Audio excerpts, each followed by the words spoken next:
a minha geração. Are you nervous? Então é estranho. Já passa.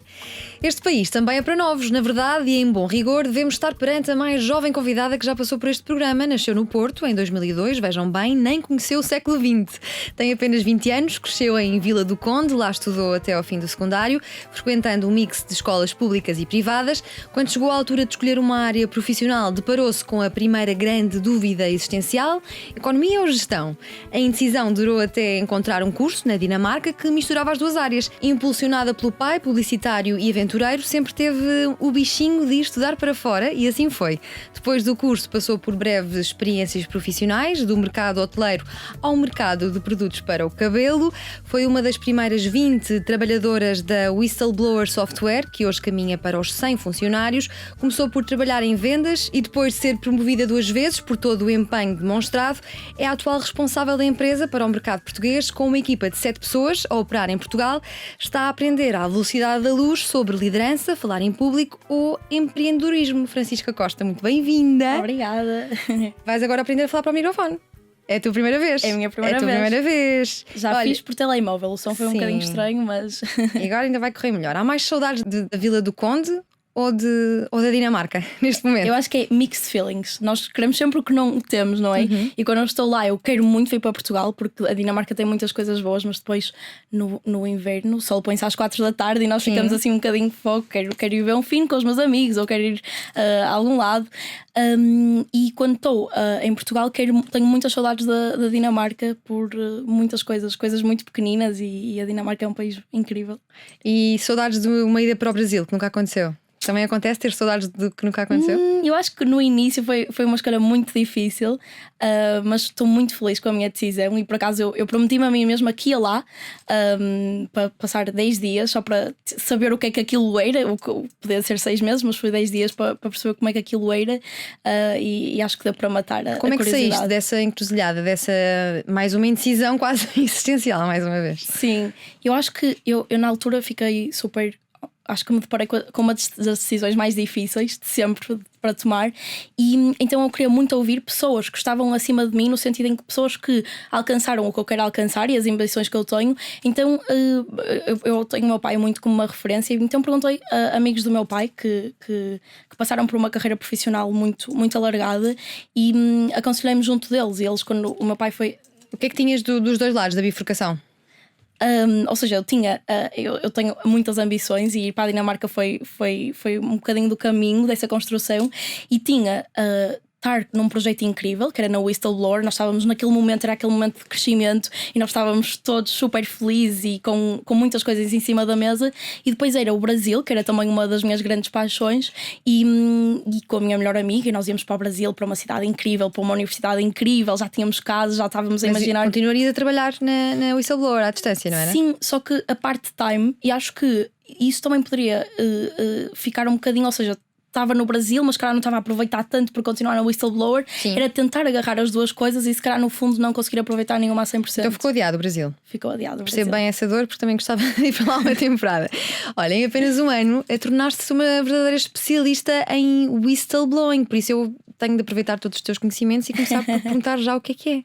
Então, eu acho que o whistleblowing é uma coisa que cada vez mais está a ficar falada, devido à diretiva do whistleblowing, e especialmente em Portugal, eu acho que o whistleblowing pode-se traduzir a uma comunicação de uma infração, e é o blow the whistle, e por exemplo, tu, Diana, se tiveres alguma coisa que gostasses de reportar no teu trabalho e não te sentisses confortável,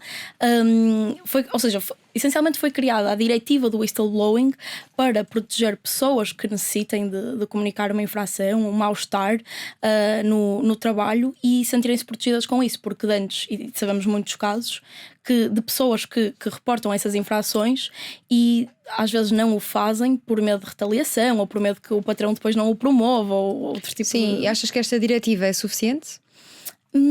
Eu acho que é um passo. Não acho que não vai ser, não é a diretiva que faz as coisas acontecerem. E falando da experiência um bocadinho, eu depois também posso-vos partilhar um bocadinho qual é que é a diferença da Dinamarca para Portugal nesta transposição da diretiva, porque foram 2 países que já passaram esta diretiva, e acho que em Portugal há um cumprimento da diretiva, mas não há um sentimento de ok, nós estamos a fazer isto com um propósito, que é ajudar os nossos colaboradores e temos um canal de denúncias. Até se pensarmos da perspectiva mais acima da empresa, vamos supor que está a haver um ato de corrupção. Nós como diretores da empresa queremos, claro, saber disso, e então acho que tem coisas boas para os dois lados, para o bem-estar dos colaboradores e para pessoas mais acima, e acho que a diretiva foi aplicada e está a ser cumprida só para dizer que foi cumprida, talvez. Sim. E o que é que faz de alguém um whistleblower? Eu acho que é o ter a coragem, digamos assim, e falar. Eu acho que é o speak up, é o que faz de ti um whistleblower. Já testemunhaste algum caso? Nós temos, por acaso, temos um caso, não de um whistleblower, mas de como é que um whistleblowing channel ajudou uma organização. Na Dinamarca, por acaso, lá está, a cultura é muito diferente e acho que as empresas têm uma visão, a perspectiva da administração para este tipo de canais de denúncia é algo ótimo para os colaboradores, e sim, acho que vai ser algo que vai melhorar a nossa empresa. E havia lá um colégio, que era um colégio onde andavam os filhos dos reis, da rainha da Dinamarca, e príncipes e pessoas super, não é príncipes, é pessoas da realeza, pessoas assim desse género. E nós tiveram em conversações connosco para a implementação do canal de denúncias e disseram: não, nós não queremos implementar nada, não faz sentido. Isto foi um bocadinho antes de ser uma obrigatoriedade legal. Não faz sentido porque a nossa escola, o nosso colégio está a correr perfeitamente bem, está tudo a correr bem, não vemos o porquê de acontecer. E uns meses depois houveram umas meninas, umas raparigas, estudantes daquele colégio, que foram reportar casos de assédio, etc. E lá está, acho que depois explodiu para a polémica. Foi uma polémica, e isto não é bom para as pessoas que fazem, que reportam esse tipo de coisas, porque são muito expostas, não é? É um assunto super sensível. E depois também para as empresas, e neste caso o colégio acho que ficou muito denegrido e perdeu muitos alunos muito importantes devido a isso. E que desafios sofre quem quer fazer denúncias deste nível? Eu acho que depende também da segurança. Eu acho que pensar na psicologia de uma pessoa antes de fazer uma denúncia, acho que há muitos fatores, e acho que um deles é: eu tenho meios para o fazer. Se eu quiser fazer esta comunicação numa irregularidade, onde é que eu me posso dirigir? Lá está, se tivermos um canal de denúncias onde eu possa fazer anonimamente, acho que aumenta essa segurança por parte do denunciante para comunicar. Depois também é muito, por exemplo, a perspectiva da administração sobre speak up. É uma administração que incentiva e que quer ativamente saber dos problemas que estão a acontecer para os poder resolver, ou é algo que é um tabu e se tu falas, sais da cena? E lá está, essa diretiva vem proteger esse tipo de pessoas. Sentes que a percepção do whistleblowing é igual em Portugal e na Dinamarca? De todo, não. Isto é o nosso dia-a-dia, não é? E nós lidamos com muitos tipos de mercado. Eu estou mais focada no mercado português, mas acho que conseguimos ter a percepção de muitos tipos de mercado. E uma coisa curiosa é que a legislação entrou em vigor na Dinamarca e todas as empresas implementaram o canal de denúncias. E em Portugal, ou seja, a curva foi: a deadline é aqui para ter um canal de denúncias, e o número de empresas a implementar começou a subir. E em Portugal está a funcionar de uma maneira contrária, ou seja, a deadline é aqui, e depois da deadline é que as empresas se vão procurar o que é que têm de implementar. Então, como é que sentes que a Dinamarca aborda este assunto? Eu acho que tem a ver muito com a mentalidade e com a cultura do compliance, porque eu acho que a Dinamarca, isto é um tema de compliance, não é? É um tema de compliance e também do well-being dos colaboradores. E eu acho que a Dinamarca olha para isto como um investimento e não como um custo. Ou seja, estamos a investir nos nossos trabalhadores, e lá as culturas, eu percebo muito que instalares uma cultura de felicidade, de segurança, aumenta a performance.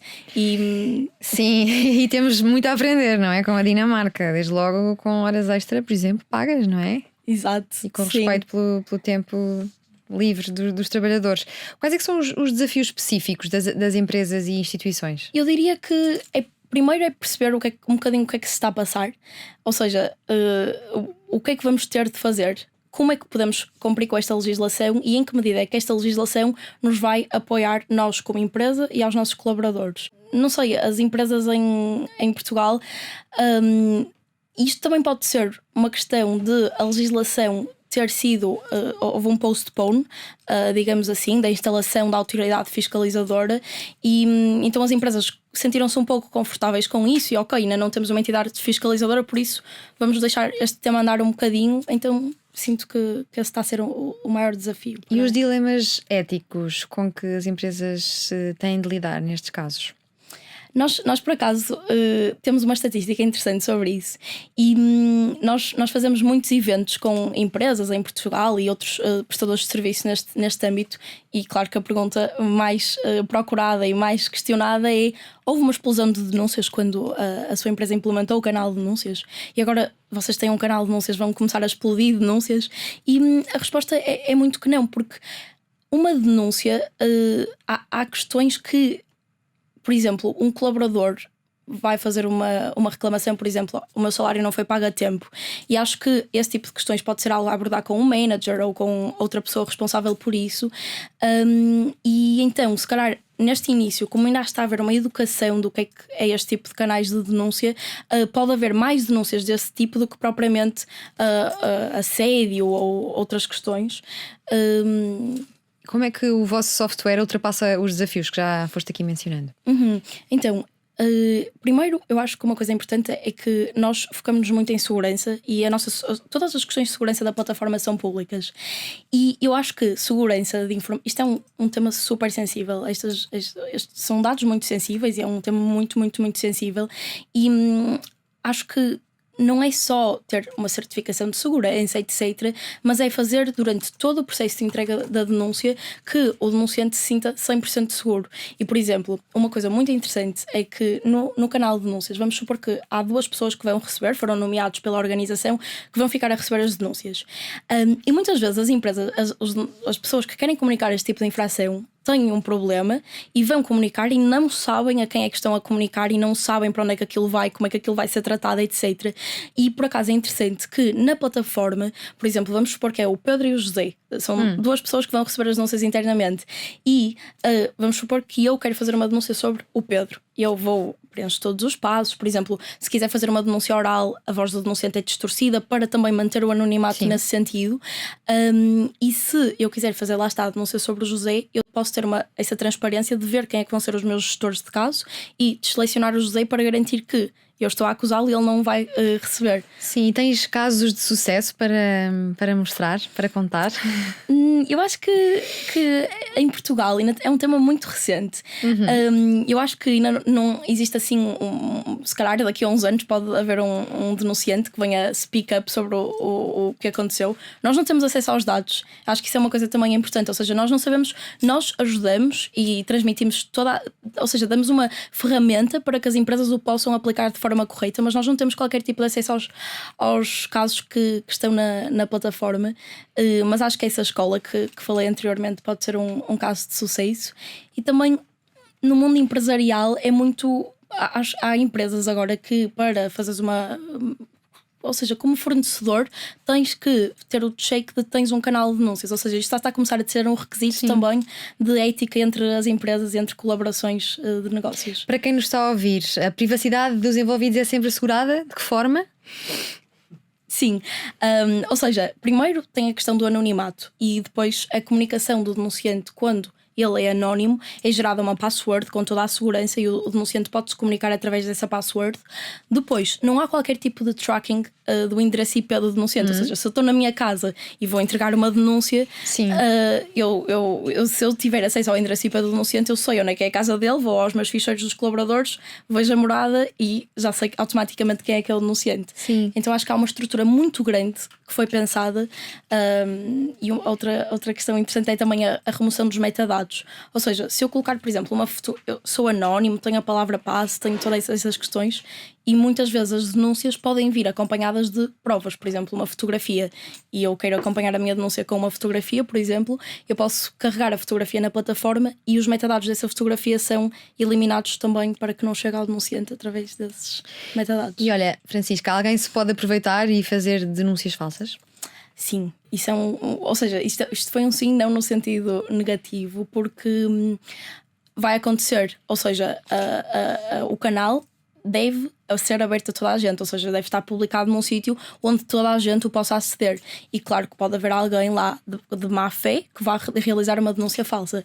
Mas esta diretiva é interessante porque a diretiva protege o denunciante, mas o denunciante tem os seus direitos, mas também tem deveres. E depois acho que isso será uma consequência. Denúncias de má fé vão ter consequências para os denunciantes. Olha, e o enquadramento legal de cada país? Vocês têm de se adaptar. É fácil esse processo? Sim, porque, ou seja, assim, as diretivas nunca. Esta diretiva não. Por exemplo, os países podem decidir se querem denúncias anónimas ou não. Por exemplo, a Alemanha passou a legislação e não é obrigatório as empresas providenciarem um canal de denúncias anónimas, ou seja, os denunciantes podem disponibilizar um canal normal e o denunciante não precisa de ser anónimo, ou seja, não é obrigatório. E a plataforma adapta-se muito a isso, ou seja, esse tipo de adaptações. Ou seja, eu quero um canal onde o nome, número de telefone, e-mail seja algo obrigatório. E então colocamos essas perguntas obrigatórias. Eu acho que sim. Vias-te tu mesma a ser uma whistleblower?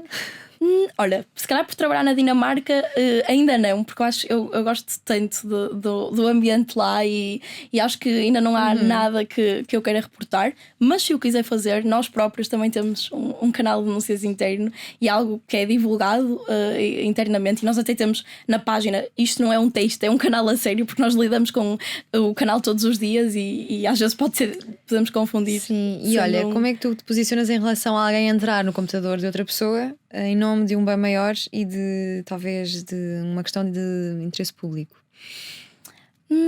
para fazer depois uma denúncia? Sim, lá está. Eu acho que isso vai ser um desafio para as empresas. Depois internamente tem que proceder a uma investigação e averiguar que de facto aquilo é falso.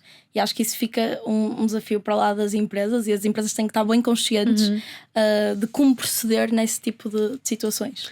És uma fã de Ana Gomes, que tanto traz este tema para o debate público? Eu não sei sabes quem é Ana Gomes? Não. E o Rui Pinto? O Rui Pinto já ouvi falar, sim. E és fã dele? Como é que tu interpretas? Não sei, eu acho que aqui lá está a questão, foi uma coisa de má fé ou não. E acho que vai ser, isso é um bocadinho o decisor do que é que, quem é que... Tu tens uma opinião formada? Por acaso não tenho, mas será um tema que posso... Gostarias de ver o Rui Pinto a intervir, a fazer uma denúncia, mais umas quantas na tua startup? Olha, eu gostava era de perguntar ao Rui Pinto se ele tivesse um canal de denúncias na altura, como é que ele se sentiria, ou seja, para realizar este tipo de comunicações, como é que ele se sentiria se tivesse um canal de denúncias onde pudesse fazer de forma mais segura. Sim, eu falava há pouco da Ana Gomes, que é uma grande política portuguesa e que tem trazido muito este assunto para debate público. Achas que se nós, enquanto sociedade, e as pessoas que têm mais espaço de microfone trouxessem esse tema, talvez pudéssemos inverter essa questão de mentalidade que falavas entre Portugal e a Dinamarca? Totalmente. Eu acho que é preciso criar muita awareness sobre isto para que as pessoas comecem a perceber realmente o valor de tudo isto. E nós, como service providers deste tipo de situações, temos um papel muito importante nessa mudança de mentalidade e nessa criação de awareness, tal como a Ana Gomes, por isso acho que é super importante. E vocês têm trabalhado nesse sentido de fazer conferências ou tentar fazer com que o tema de alguma forma fure a esfera mediática? Sim, nós temos realizado muitas ações de sensibilização em Portugal sobre o tema, onde trazemos o enquadramento legal e depois a parte mais técnica, e também há sempre nós somos muito, porque lá está, o enquadramento legal obriga as empresas a implementarem um canal de denúncias e a realizarem uma série de coisas. Mas depois, o que é que adianta termos um canal de denúncias implementado de acordo com a legislação se depois não o utilizamos da melhor maneira, não é? Ou seja, se colocamos o canal de denúncias num canto, não o utilizamos e, ok, temos ali, cumprimos a lei, o check de cumprir a lei está cumprido, mas depois o que é que isso vai melhorar no well-being dos nossos colaboradores? Por isso nós também acho que ajudamos as empresas a cumprir a legislação, mas também trabalhamos ativamente no outro lado da situação, de que vamos implementar o canal, mas também vamos ajudar a divulgá-lo. Quando nós pensamos em whistleblowing, pensamos muitas vezes em casos de corrupção e violações graves legais, mas é curioso que já aqui mencionaste algumas vezes, mas o sexismo e o assédio sexual foi foi a categoria de denúncia que o vosso canal mais recebeu. A nível global, o sexismo é uma das top 5 categorias que são reportadas no canal. E como é que tu vês como é que isso está a ser tratado no espaço mediático, que são normalmente denúncias que caem em saco roto, e o que é que a Whistleblower Software pode trazer de diferente? Os casos de assédio sexual terão algum dia o enquadramento legal devido e a Whistleblower pode ajudar nesse sentido? Sim, é curioso porque a legislação que protege quem denuncia nessa categoria não está, nessa legislação não está enquadrado o sexismo, o assédio sexual e o assédio moral, e o que nós, não tendo qualquer compromisso legal e qualquer acesso às denúncias,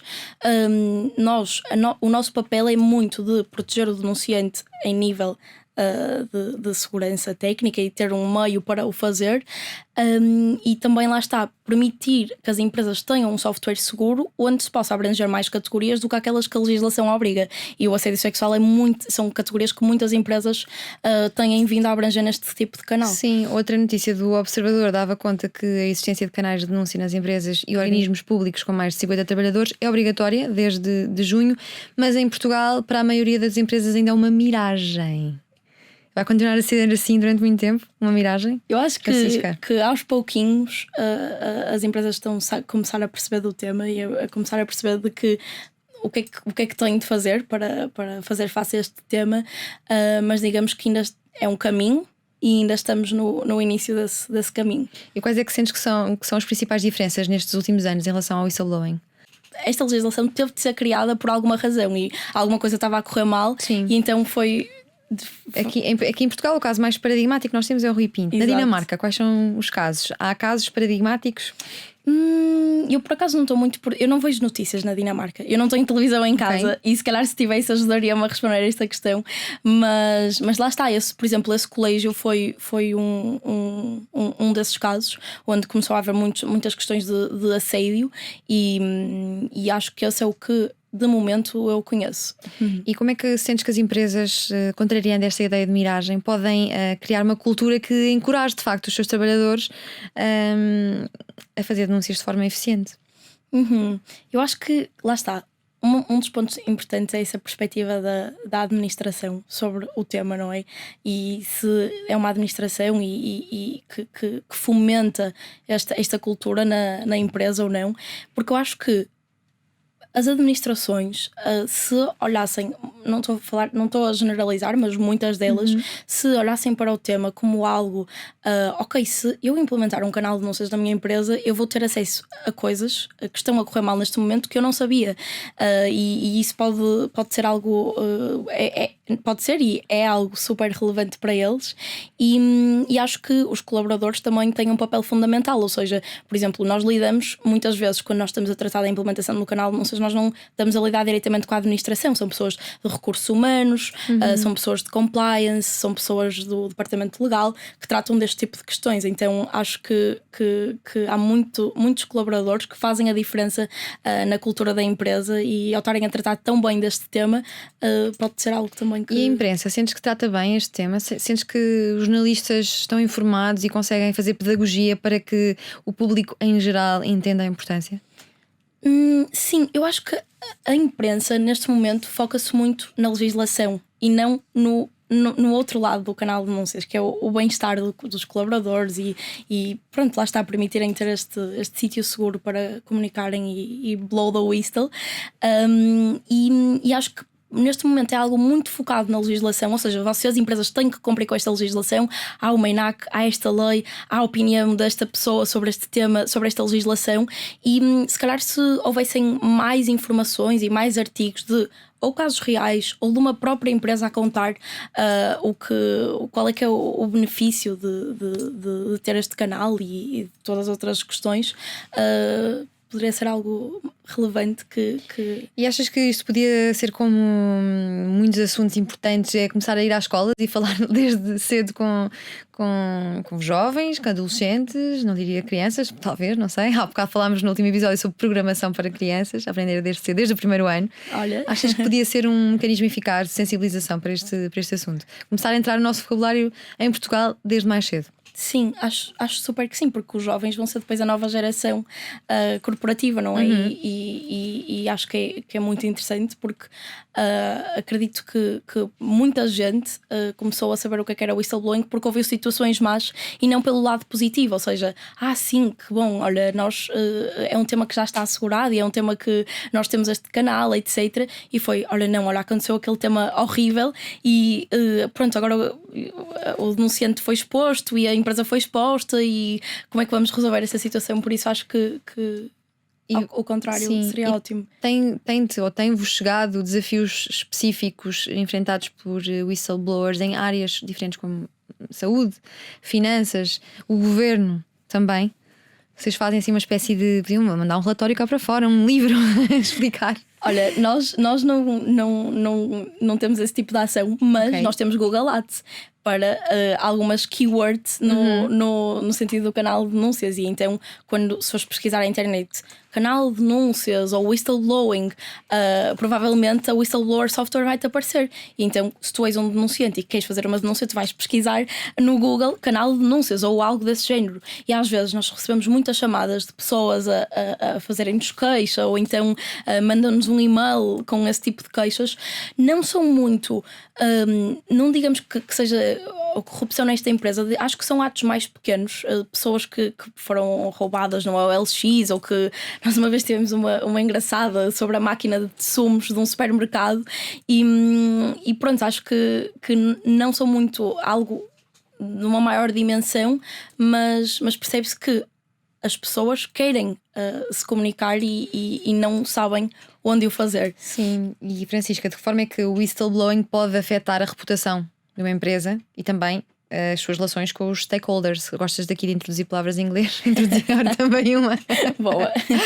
Não, eu acho é de que forma é que pode ajudar, porque mas tanto pode ajudar como pode ajudar a destruir reputações, ou não? Sim, mas eu acho que se o assunto nas empresas estiver prevenido, ou seja, vamos para a empresa A e se a empresa A tem tudo assegurado, tem uma política excelente de gestão de denúncias, tem um sítio, um meio, tem um software, por exemplo, onde se possa receber este tipo de denúncias.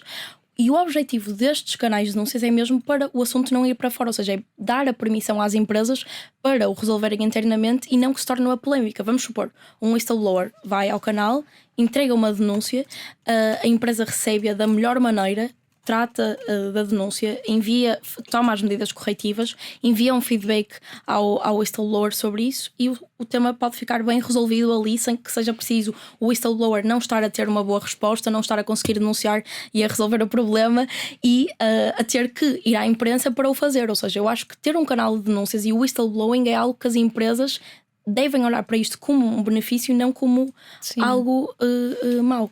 Em relação à empresa em si, a startup está estável e a crescer, não é? Super. Tu estavas entre os 20, sim, já estão a caminho dos 100. Sim. Qual é o modelo de negócio? Podes partilhar?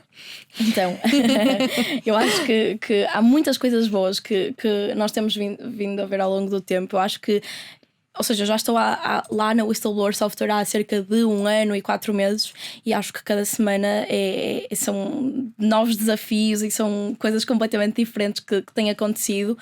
Mas há uma coisa que está sempre desde o início, que é esta cultura positiva e é muito divulgada ao longo da empresa. Nós cooperamos todos uns com os outros e somos sempre super positivos e acho que é mesmo isso que leva à high performance a longo prazo, principalmente. E as tuas responsabilidades mais recentes como country manager, o que é que tens às tuas costas?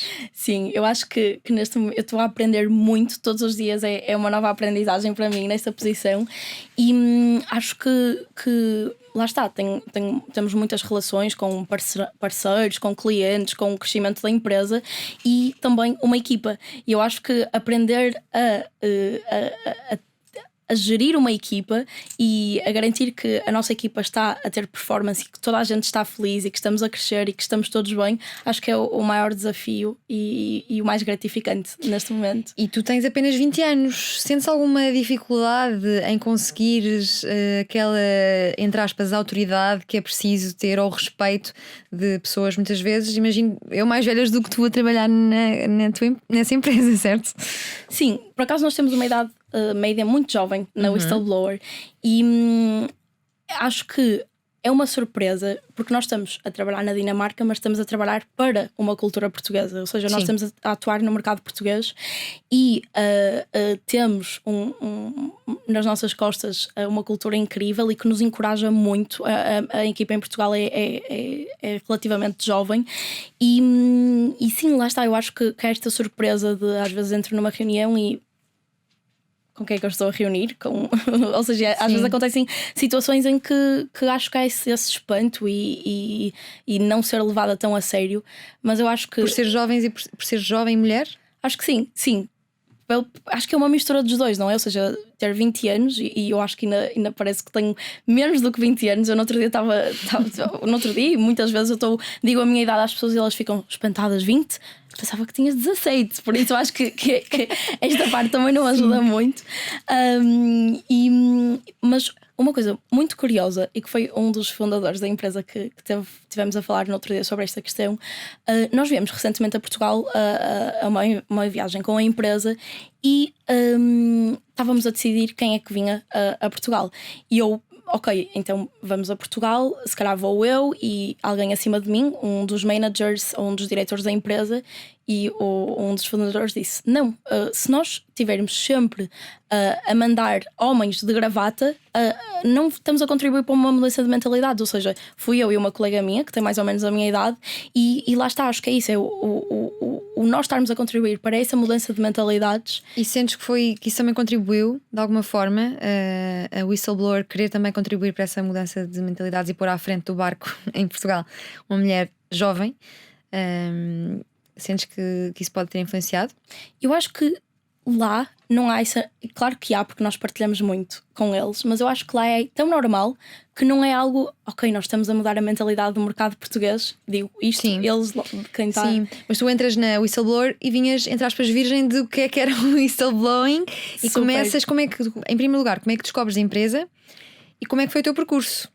Começas em vendas, não é? Sim, exato. Olha, eu estava na faculdade numa lecture e estava duas amigas minhas à minha frente a falar sobre a empresa em que estavam a trabalhar em part-time agora e estavam a amar e estavam com o Slack aberto a trocar mensagens com os outros colaboradores e eu comecei a falar com elas e perguntei onde é que elas estavam a trabalhar e elas, estamos a trabalhar na Whistleblower Software. Eu, ok, o que é a Whistleblower Contem Software? mais. Sim, e por acaso fiquei super curiosa e uau, que bom, fiquei feliz por elas. E uns meses depois estava na biblioteca a estudar e estava com uma amiga minha que era portuguesa e disseram, olha, uma dessas minhas amigas que já estava lá a trabalhar mandou uma mensagem a dizer, olha, a Whistleblower está à procura de uma pessoa para o mercado português. E eu, uau.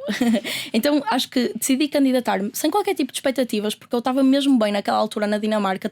Sabes que foram um ano e meio a tentar construir algo estável E estavas ou no hotel ou estavas nos produtos para o cabelo? Estava no hotel. E não era um trabalho de sonho, mas estava completamente estável. Tinha mais amigas a trabalharem lá, podia viajar, não tinha muita pressão a nível do trabalho e estava a correr tudo bem em relação à faculdade, etc.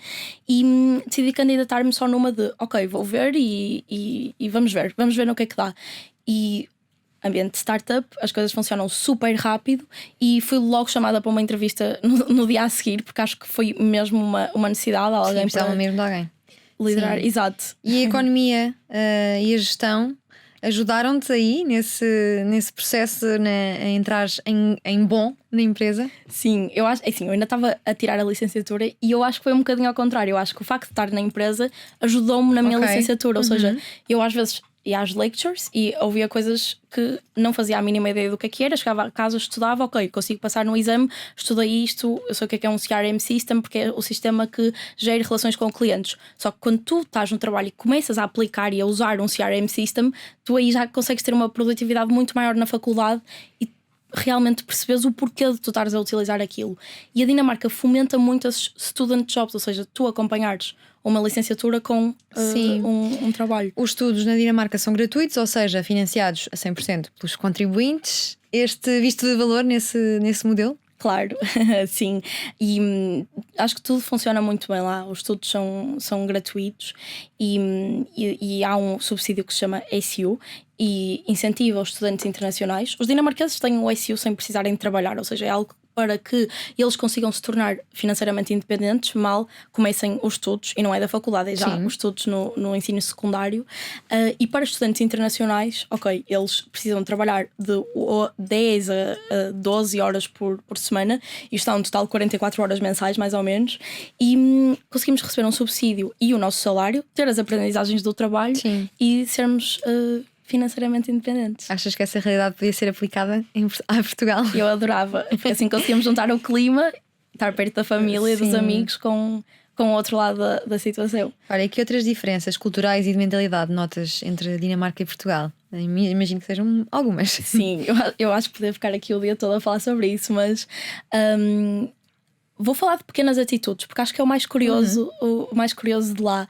E, por exemplo, no meu quarto, os móveis do meu quarto são móveis que eu vi na rua. Isto pode parecer um bocadinho estranho. Em segunda mão. Em segunda mão, porque as pessoas... É uma atitude mais sustentável? Sim, super. E o cuidado todo que eles têm, ou seja... Eu vou mudar de casa, eu não atiro os móveis para a rua para alguém os vir buscar e deitá-los ao lixo. Ou seja, eles colocam os móveis na rua com, por exemplo, os parafusos dos móveis, colocam-nos no saquinho e garantem que não os vão perder. Só falta isso. Eu acho que isso só falta essa parte. E não sei, tu estás a andar na rua e a pessoa que está a passar por ti, ela sorri-te com um sorriso mesmo, sabes? Que te muda aquele minuto e ok, estamos felizes, ok, incrível. E são muitas atitudes pequeninas. E mais, conta-nos mais, essa é curiosa. Olha, por exemplo, vendem roupas. Se tu queres mudar o teu armário, tu pegas num charrion, colocas as tuas roupas, colocas lá o teu mobile pay, que é o teu MBWay, e tens uma loja sem precisares de teres um colaborador a trabalhar para ti, porque as pessoas escolhem as roupas que querem, mandam-te o MBWay e consegues dar uma segunda utilização à tua roupa e não estar preocupada com... Tu neste momento estás a operar em Portugal, mas continuas a viver na Dinamarca. Exato. Certo? Sim. Como é que estás a fazer essa gestão? Vens cá de vez em quando? Passas lá mais tempo? Olha, nós lá na empresa temos uma cultura de 100% de liberdade, 100% de responsabilidade. Então como eles confiam... na Google? Sim, exato. E eles confiam muito em nós. E isso permite-me nos vir a Portugal de vez em quando para matar saudades e também para estarmos presentes no mercado português. Mas conseguimos, por incrível que pareça, há cada vez mais portugueses na Dinamarca e nós conseguimos construir uma equipa de 7 pessoas incrível na Dinamarca e não vimos a necessidade de nos termos que expandir fisicamente para Portugal. Eu há pouco disse que começaste em vendas. O que é que a Whistleblower tem para vender? É angariar clientes? Sim, ou seja, nós, porque lá está, é pensar, nós implementamos os canais de denúncias e é pensar muito, nós vendemos um software. Essencialmente, se transcrevermos se exprimirmos o sumo do que é, e lá está. Eu acho que nós falamos muito sobre o que é que a empresa é agora, etc. E nós ajudamos mais de 5 milhões, nós cobrimos mais de 5 milhões de pessoas com os nossos canais de denúncias. E nós estamos agora a abrir um departamento de impacto na empresa que tem a ver, ou seja, quando vendemos um canal de denúncias, o que é que nós melhoramos no mundo e o que é que... Sim. Cada canal de denúncias que é vendido, digamos assim, que é implementado, qual é que é a repercussão que isso vai ter no mundo real. E olha, Francisca, a inteligência artificial pode estar ao serviço do whistleblowing também? 100%, acho que sim. De que forma? E acho que isso pode ser um próximo passo. E posso pensar agora aqui num exemplo de facilitar às empresas denúncias falsas, denúncias texto ou denúncias que possam ser spam ou outro tipo de questões, fazer essa filtragem para denúncias que realmente mereçam a atenção de uma empresa. Sim. Em relação à cultura de trabalho, já percebemos que a tua é incrível, que é 100% de responsabilidade e de liberdade, mas em relação às horas que entram, que saem num estado mais global, sentes que são mais produtivos também? Que diferenças é que há aqui em relação a Portugal? Pode ser que alguém esteja a ouvir e esteja fartinho de cá estar, que não Nós é assim estamos tão a invulgar em Portugal. Muitos jovens com vontade de emigrar. Sim, é verdade. Nós vamos ter pessoas a entrar na equipa que vêm de Portugal para a Dinamarca para trabalhar. Mas relativamente às horas de trabalho, somos uma startup, então eu acho que é um bocadinho. Mas nas outras empresas que vais vendo, como aqui temos o das 9 às 5, horário neste para alguns, 9 às 6, 9 às 7, 9 às 8, 9 às tantas. Sim, lá eles saem todos os dias, a hora normal de trabalho é às 4, até porque se tu quiseres ir a uma loja às 6 da tarde ou às 5h30 já estão fechadas. E isso não é só para empresas de escritório, ou seja, para todas as empresas, lojas na rua. Claro que cafés temos o jantar, mas por exemplo, eu às vezes quero ir jantar com as minhas amigas e chegamos ao restaurante às 9h30, não podem jantar porque a cozinha já está fechada. Ou seja, mas depois o dia começa mais cedo também. O dia começa mais cedo, não é significativamente mais cedo, mas acaba significativamente mais cedo. Sim, e são mais produtivos? Eu acho que é uma cultura mais produtiva a nível laboral, ou nem por isso? Olha, eu não conheço muito bem a cultura portuguesa. Eu ouço muitas pessoas queixarem-se e falarem. Há um problema grande nos níveis de produtividade, posso assegurar-te. Ok. Sim, e acho que é pensar muito isso. Ou seja, se tu estás feliz, porque é que tu não queres ser produtiva? Se tu estás feliz e motivada, o que é que te vai impedir de querer ser produtiva e veres a empresa como sentiste parte do que tu estás a fazer? Acho que é muito importante. E estando assim num ambiente mais nórdico, o que é que te encanta tanto no Brasil? Muita coisa. Gostas muito da cultura brasileira? Contavas-me antes desta entrevista. Sim, super. É assim, há um lado mau, não é? E eu estive aqui também a falar muito tempo sobre o que é bom na Dinamarca, mas também há um lado menos bom na Dinamarca, comparado especialmente para nós que estamos habituados a ir beber uma cerveja ao final da tarde com os nossos amigos e a ver um sunset às 7 ou 8. E na Dinamarca nós temos um inverno muito, muito pesado, é difícil e a nível físico também os teus níveis de vitamina D deixam imenso. E eu já fui fazer exames, eu tenho a minha vitamina D deficiente, eu tenho que tomar vitamina D e isto tem muito impacto na tua energia do dia. E lá está, as pessoas não tendo sol, as pessoas vão mais para casa. Até me estou a sentir mal. Estás aqui fechado neste estúdio, está um sol radiante aqui em Lisboa. Daqui espero que aproveites para repor essas vitaminas.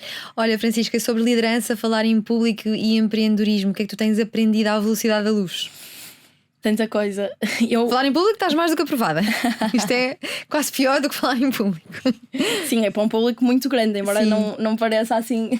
E sem saber que perguntas é que vão calhar, não é? Exato. É preciso coragem. Mas por exemplo, quando houve esta conversa de country manager, eu pensava, ok, fixe, vamos ter mais pessoas na equipa, vamos poder fazer mais coisas, etc. Só que tu estás a lidar com pessoas e tu és a pessoa de referência na empresa para essas pessoas. Então é perceber. E lá está, é aquela questão de as pessoas não deixam as empresas, as pessoas deixam os managers. E é tu perceberes... Aquela questão, caros ouvintes, nós estávamos a falar antes da entrevista. Exato. Sim. E é muito isso, é tu teres o reconhecimento de que tens um impacto enorme na tua equipa e estás a lidar com pessoas. E tu sentes isso? Pensas no tipo de líder que queres ser? Penso muito. Mas não tiveste assim tantos líderes até chegares à posição de líder. Isso é um desafio duplamente, triplamente mais complexo. Sim, mas olha que eu aprendo muito com o meu e eu sou muito curiosa neste tema e eu gosto de ouvir coisas. Está cheio de uma estante cheia de livros sobre liderança. Eu por acaso não sou muito fã dos livros, mas eu leio muitas coisas em artigos que são publicados, etc. Sim. Mas por acaso vou começar a apostar, porque nós na empresa temos lá uma estante com livros super interessantes. Eu já vi lá alguns que eu quero trazer para as minhas férias. Olha, e também andas a conversar com o ChatGPT ou nem por isso? Ando. É uma confissão em todos os episódios. O que é que andas a conversar com o ChatGPT? Eu acho que muitas coisas. Eu tanto vou perguntar alguma coisa para a universidade, para me ajudar nos meus trabalhos da universidade, como dúvidas existenciais. Por acaso agora não me estou a lembrar da última, mas não sei. E sentes satisfeita com as respostas que obtens? Sinto-me. Acho que é quase um vício, não? Super. eu acho que para algumas pessoas até se pode tornar um amigo, porque Sim, já há registros disso, de a relação ficar assim um bocado mais intensa do que era se fosse com uma máquina. Olha, e com aquela brincadeira da empresa que criaste no quinto ano, a Quadrartes, o que é que aprendeste? Além de ir à falência. pois, Com essa 36 euros. parte era mais para ficar novo. Não, mas foi super interessante.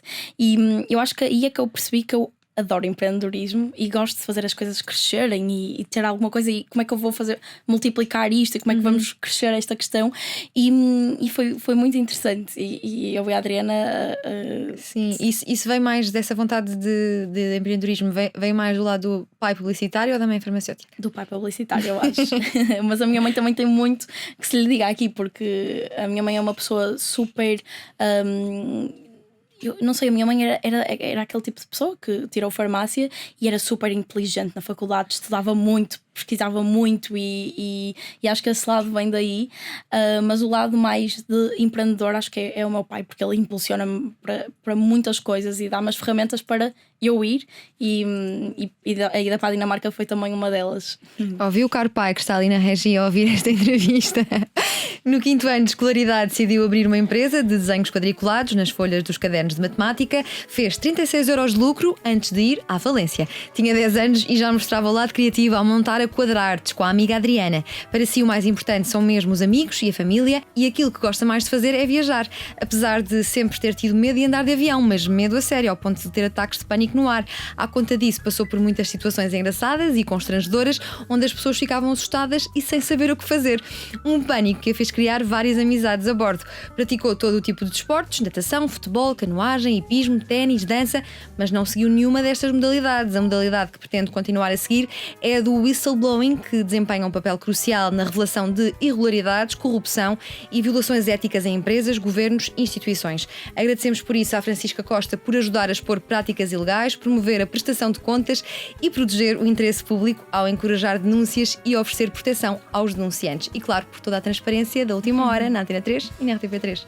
Francisca, obrigada. Obrigada. E já está. O que vamos fazer?